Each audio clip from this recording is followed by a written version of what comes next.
안녕하세요. ENS 행정사TV의 행정사 이누르입니다. 반갑습니다. 자, 오늘 다뤄볼 주제는 바로 이 베트남 국제결혼하신 분들의 한 실제 사례인데요. 어떻게 보면 굉장히 안 좋은 사례인데 여러분들께 좀 귀감이 되고자 도움이 될까 해서 이 내용을 여러분들께 소개해드리고자 합니다. 이 남자분은 일단 베트남 결혼 중개업체를 통해서 결혼을 준비했습니다.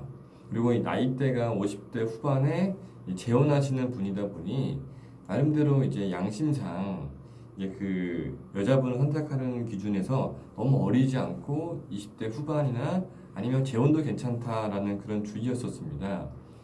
그래서 딱 도착을 했는데 이런 정보를 알고 있는 현지 중개업체는 당연히 땡큐죠. 왜냐 이 대부분 20대 초반 뭐 어리고 대학 나오고 그런 친구들은 계약금이라든지 이런 분을 받을 수가 없어요.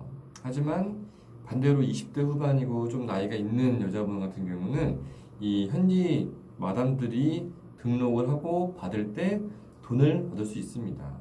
그러다 보니 당연히 이득이 있는 상황에서 남자 손님 역시도 그렇게 얘기를 하시니까 아주 땡큐하고 소개팅을 해줍니다.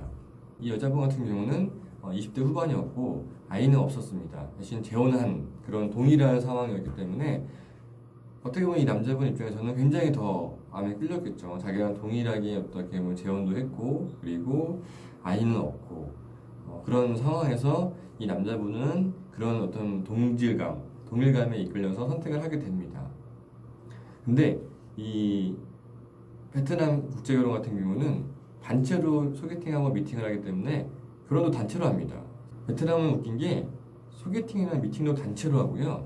결혼식 그리고 심지어 신혼여행도 같이 갑니다. 보통 뭐 하롱베이나 좀 근처에 있는 뭐 장안이나 이쪽으로 가서 같이 버스로 이동해서 같이 밥 먹고 같이 뭐 행사도 하고 같이 놀면서 신혼여행을 마치게 됩니다. 근데 이 단체로 이제 버스로 갔다 오는 길에 갑자기 어떤 오토바이가 하나 와가지고 딱 이걸 멈춘 겁니다. 그래서 문을 열라고 막 두드리면서 열었더니 그 남자, 베트남 남자가 올라와서 갑자기 이 와이프를 끌고 나가더니 개패듯이 패는 거예요. 길바닥에서. 그래서 이제 막 어떻게 막 말리고 해서 중재를 했는데 통역하는 직원이 하는 얘기가 별거 아니다. 그냥 뭐 오해가 있었다. 라는 식으로 넘어갑니다. 남자분 입장에서 아무래도 좀 찝찝하죠. 아, 이게 뭔가 갑자기 뭐 막장 드라마도 아니고 베트남에서 신혼여행 갔다 왔는데 차를 멈추게 하더니 남자가 와서 사람을 패고 그것도 자기 와이프를요. 그렇게 해가지고 일단 찝찝하지만 한국에 돌아왔습니다. 이렇게 한국에 돌아오신 이 남자분은 그냥 준비를 하고 있었겠죠. 혼인 뭐 준비, 서류 준비를 하고 있었는데 갑자기 베트남 어떤 남자로부터 메시지가 하나 와요. 캡처가 돼서 하나 오는데 그게 이제 잘로라는 베트남 카톡 같은 그런 어플인데 이 자기랑 본인 남자죠. 베트남 남자랑 그 신부되는 친구랑 같이 이제 대화를 주고받은 그런 카톡 메시지를 자로 메시지를 보내줍니다.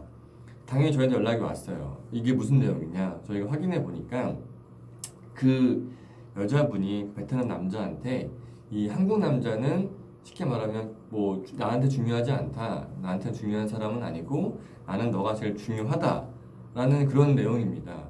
그래서 이걸 내용을 안 이 한국 남자분은 당연히 화가 나죠. 이 내용에 화가 난 남자분이 베트남 들어갑니다. 그래서 이게 무슨 내용이냐라고 물어보니까 이 실질적으로는 이 여자분이 베트남에서 이혼을 하고요. 그리고 하이퐁이라는 지역에서 호프집을 하게 됩니다. 그 호프집을 같이 했던 파트너가 그 남자였었어요. 둘이 이제 파트너로서 진행을 하는데 그 남자는 그때 유부남이었고요. 근데 이 둘이 바람이 난 겁니다. 쉽게 말하면 유부남이랑 파트너인 이 여자랑 바람이 난 거예요. 이 둘이 약속을 한 겁니다. 이 베트남 남자가 자기 와이프랑 이혼을 할 거니까 너랑 같이 살 것이다.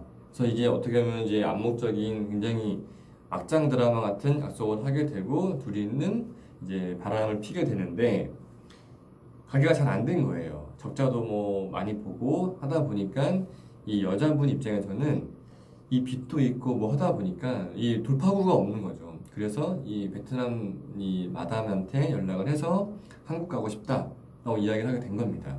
그렇게 해서 만나게 된 건데, 그러다 남자 입장에서는 화가 나겠죠. 약속도 해놨고 뭐 하려고 하는데 이 여자가 조금 어렵다라고 하니까 한국의 어떤 남자랑 같이 도망간다 생각을 한 거죠. 그래서 이 남자분이 이 여자분을 뭐 추궁도 하고 어떻게 보면 때리기도 해서 그런 내용을 보내준 겁니다. 이 한국인 남자 입장에서는 물론 이해는 가지만 어쨌든 자기 입장에서도 어이가 없는 거잖아요. 여자가 분명히 뭐 끌고 간 것도 아니고 본인이 소개팅 나왔던 거기 때문에 남자분 입장에서도 최대한 그거를 이해하는 차원에서 남자분을 좀 이해를 시키려고 했어요. 그래서 뭐 돈도 좀 주려고 하고 이렇게 하려고 했는데 잘 안 되는 거죠. 그렇게 해서 이제 알았다. 그래도 한번 이해를 하고 한국에 돌아옵니다.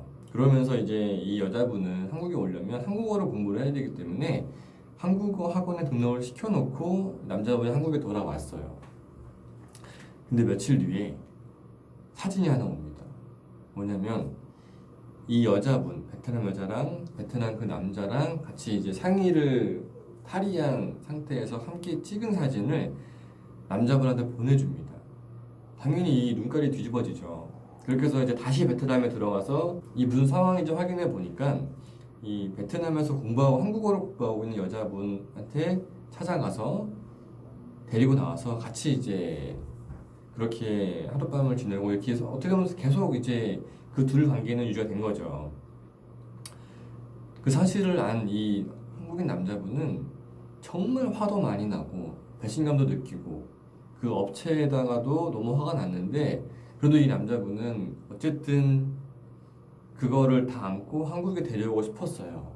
그래서 남자분 그리고 그 여자분 그리고 그 세 명이 함께 자리에 만나서 얘기를 합니다. 남자분한테도 서로 이야기를 하는 거죠. 이런저런 상황인데 나도 이런 상황이다. 그러니 여자분에 대해서 포기를 해라. 이렇게 해서 이제 서로가 이제 뭐 합의 아닌 합의를 보게 돼서 결국에는 이제 혼인을 마치고 한국에 들어와서 지금 살고 계시는데 이 사례가 주는 교훈은 뭐냐면 뭐 개인 문제일 수도 있어요. 뭐 사실은 중개업체라고 알 수는 없잖아요. 뭐 속이는 경우도 많고 하기 때문에 이 결혼업체가 자체가 문제가 있다라는 건 아닌데 워낙 베트남에서 이런 일이 많습니다.